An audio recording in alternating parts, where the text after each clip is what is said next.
بمبئی کی فلمی دنیا کے مشہور انگریزی رسالے فلم انڈیا کا مالک و مدیر یعنی اس کا آنر اینڈ ایڈیٹر بابو راؤ پٹیل گجراتی بولنے والا ایک تنگ نظر ہندو تھا۔ دولت، شہرت اور دنیاوی عزت اس کے قدم چومتی تھی۔ فلمی دنیا سے وابستہ تمام افراد اس کے دفتر میں حاضری دینا باعث اعزاز سمجھتے تھے کہ کبھی بابو راؤ پٹیل کی نظر عنایت پڑ جانے پر ان کی تصویر اگر فلم انڈیا کے فرنٹ پیج پر چھپ جائے تو یوں سمجھا جاتا تھا کہ لاٹری کھل گئی، یعنی تمام دکھ درد دور ہو جائیں گے۔ لیکن بابو راؤ پٹیل انتہائی تیز ترار آدمی تھا۔ بڑی محنت، سماجت، چاپلوسی پر اگر ایک آدھ بار اپنے رسالے کے کونے خدرے میں تصویر چھاپ بھی دے تو اس کو بھی عظیم احسان گردانتا تھا۔ اس کی خاص وجہ یہ تھی کہ اس کی نظروں میں آنے والے چہرے کی واقعی قسمت جاگ جاتی تھی، یعنی فرنٹ پیج پر فلم انڈیا کے جو بھی تصویر چھپ جائے تو اس پر ایک دم کئی پارسی سیٹ نئی فلموں کے ایگریمنٹ سائن کرنے کو تیار ہو جاتے تھے۔ اس طرح چند دنوں میں ہی غیر معروف چہرہ انڈیا کا معروف فلمی ستارہ شمار کیا جاتا تھا۔ باوجود اس تمام رونق کے جو بابو راؤ پٹیل کے ارد گرد سجی رہتی تھی، ایک دن اس کو احساس ہوا کہ فلمی اداکارہ زیب النساء محض اپنی محنت، جانفشانی اور خوش اخلاقی کی وجہ سے ابتدائی منازل عبور کر کے ترقی کی ان سیڑھیوں کو چھو رہی ہے جو دیگر فلمی ستاروں نے کئی سالوں میں فلم انڈیا کے رسالے کی وجہ سے شہرت و عظمت کا مقام پانے پر حاصل کی۔ آخر اس سے رہا نہ گیا۔ اسی جان پہچان کی وجہ سے اس نے زیب النساء کو اپنے آفس سیکرٹری کے ذریعے پیغام بھجوا کر دفتر میں چائے کی دعوت پیش کی۔ خوش طبع فلمی اداکارہ زیب النساء اخلاقی مظاہرہ کرتے ہوئے جب اس کے دفتر پہنچی تو بابو راؤ پٹیل نے بڑے رکھے پن سے اپنا رویہ پیش کیا۔ کافی دیر انتظار کے بعد اسے اپنے آفس کے کمرے میں طلب کیا۔ اس کا پہلا جملہ جو کہ دشمنی پر مبنی تھا، ملاحظہ فرمائیں۔ کیا نام ہے تمہارا؟ پھر خود ہی بولا، زیب النساء۔ ارے بابا، یہ فلم ایکٹریس کا نام نہیں ہوتا، اتنا لمبا نام اسکول ٹیچر کا ہوتا ہے، اپنا کوئی سویٹ سا فلمی نام رکھو نا۔ ایک سانس میں ادا کیے گئے ان الفاظ نے زیب النساء کو سنبھلنے کا بھی موقع نہ دیا۔ تذبذب کے عالم میں اس نے کہا، بابو جی آپ ہی کوئی نام تجویز کریں، مجھے اس کا تجربہ نہیں۔ شیطانی ہنسی میں زوردار کہا لگاتے ہوئے بابو راؤ پٹیل نے فوراً کہا، ہاں تم اپنا نام عائشہ رکھ لو۔ استغفر اللہ۔ اسی دوران چائے آ چکی تھی۔ ملازم نے چائے کا کپ زیب النساء کے سامنے سجا دیا، دوسرا کپ بابو راؤ پٹیل کے سامنے رکھ کر وہ باہر چلا گیا۔ اتنی دیر میں زیب النساء نے خود کو ذرا ذہنی طور پر تیار کیا اور بابو راؤ پٹیل سے دوبارہ وضاحت طلب کی کہ بابو جی آپ نے کیا نام کہا؟ ارے بابا بولا نا عائشہ، برجستہ بابو راؤ نے جواب دیا۔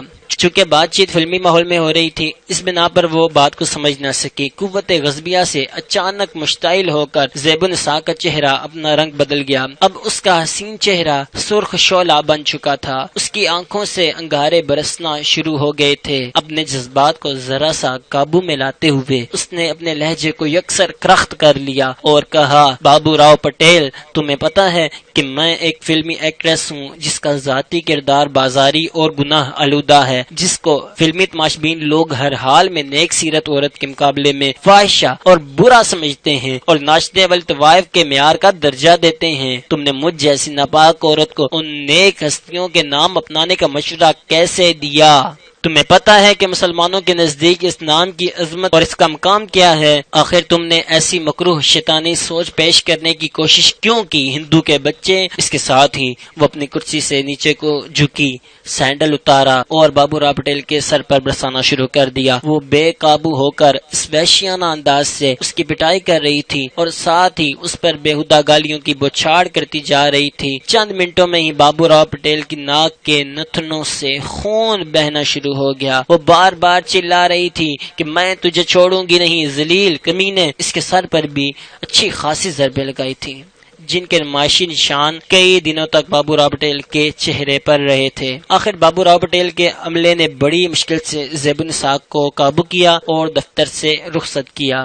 اگلے دن تمام اخبارات نے بابو راؤ پٹیل کے اس متعصبانہ رویے پر لعن طعن کیا اور سینڈل سے مرمت کیے جانے کی کہانی کو بڑھا چڑھا کر ساتھ ہی برے حال میں بابو راؤ پٹیل کی زخم خوردہ تصویر کو بھی شائع کیا۔ زیب النساء اب وہ مقام حاصل کر چکی تھی جس کا ہر عاصی مسلمان متمنی رہتا ہے، چنانچہ اس نے فلمی دنیا کی گناہ آلودہ زندگی سے تائب ہونے کے اقدامات کی فکر شروع کر دی۔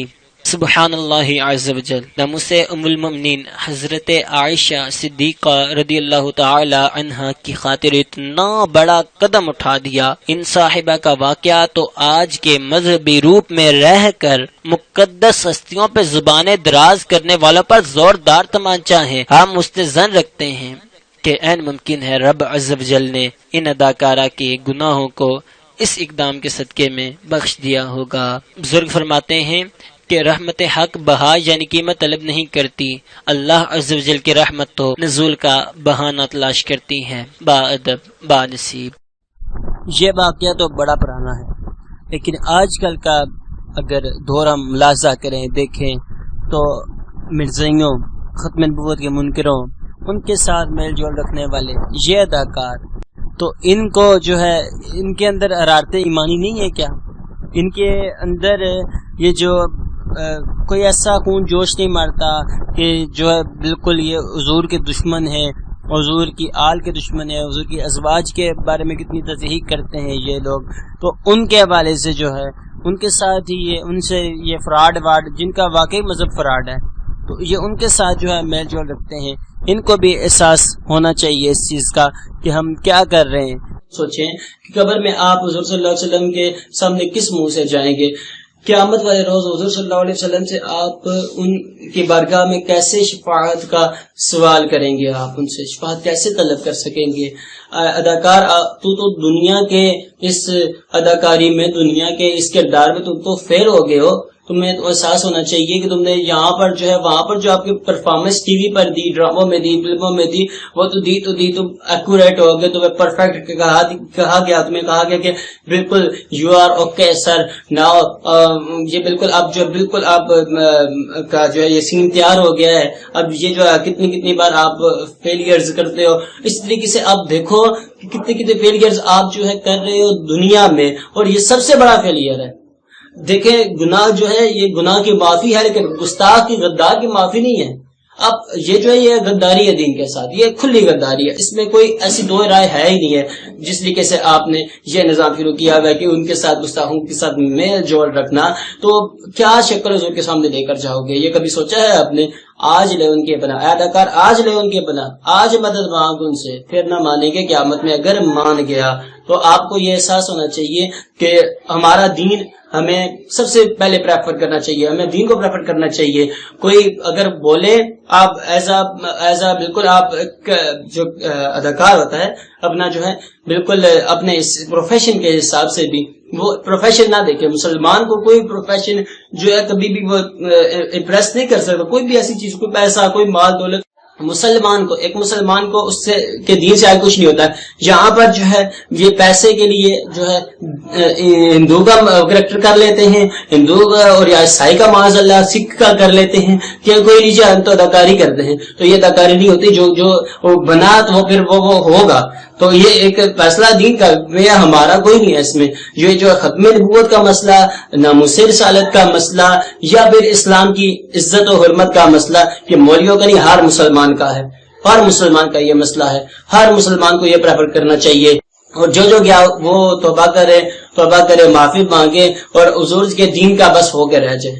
بس کوئی بھی فلموں ڈراموں میں ہم نے ایسی چیز نہیں دکھانی جس سے اسلام کی تضحیق ہوتی ہو، اسلام کا مذاق اڑتا ہو۔ تو اسی طریقے سے آپ جو ہے بالکل آپ اپنا ذہن جو ہے مائنڈ سیٹ کلیئر کر لیں۔ میں تو حیران ہو گیا کہ بڑے بڑے سینئر جو ہیں، ہم تو سمجھے کہ یار ان کے آگے تو اسلام، اب ان سے بات کی جائے تو وہ کہیں گے کہ جو ہے ہم جو ہے دین کو بہت اچھا جانتے ہیں، تو وہ یہ اچھا جانتے ہیں، یہ بہت اچھا جانتے ہیں۔ بس یہی سوال ہے، آپ کس دین کے جو پیروکار ہو؟ اگر آپ نے اس طریقے سے مرزائیوں کو بھی خوش کرنا ہے، آپ نے دوسروں کو بھی خوش کرنا ہے۔